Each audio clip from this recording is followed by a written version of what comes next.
চলমান কারফিউ পরিস্থিতিতে বাজারে পর্যাপ্ত সরবরাহ থাকলেও ভোলায় সব ধরনের সবজির দাম আকাশ ছুঁয়েছে। মাত্র 4 দিনের ব্যবধানে ফের বেড়েছে আলু, পেঁয়াজ, রসুন, আদা, গাজর ও কাঁচামরিচের দাম। এতে বাজার করতে এসে ক্ষোভ আর অসন্তোষ জানিয়েছে ক্রেতারা। এদিকে নিত্যপণ্যের দাম নিয়ে খুচরা ও পাইকারি বিক্রেতারা দুষছেন একে অপরকে। আর ভোলাবাসীর দাবি বাজারের অস্থিরতা নিয়ন্ত্রণে মনিটরিং জোরদার করার। ভোলা থেকে মোহাম্মদ অনিক আহমেদের তথ্যচিত্রে ডেস্ক রিপোর্ট। ভোলার কাঁচা বাজারে মাত্র 4 দিনের মধ্যে বেড়েছে সব ধরনের নিত্যপণ্যের দাম। বিশেষ করে আলু কেজিতে 50 টাকা থেকে বেড়ে হয়েছে 55 থেকে 60 টাকা, 250 টাকার কাঁচামরিচ 320 টাকা, পেঁয়াজ 95 টাকার স্থলে 110 টাকা এবং আদা 280 টাকা থেকে বেড়ে হয়েছে 300 টাকা।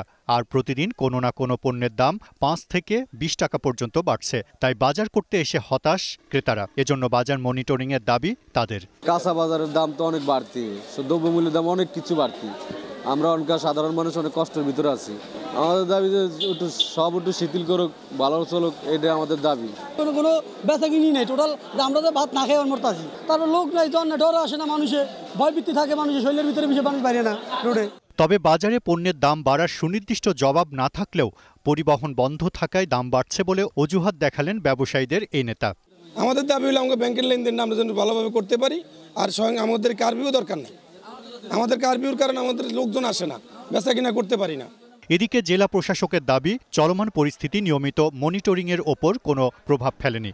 যাতে কাঁচা বাজারগুলোতে তারা পরিদর্শন করে, বাজার মনিটরিং যে কার্যক্রমটি সেটি যেন বেগবান করে এবং মানুষকে যাতে কেউ ঠকাতে না পারে।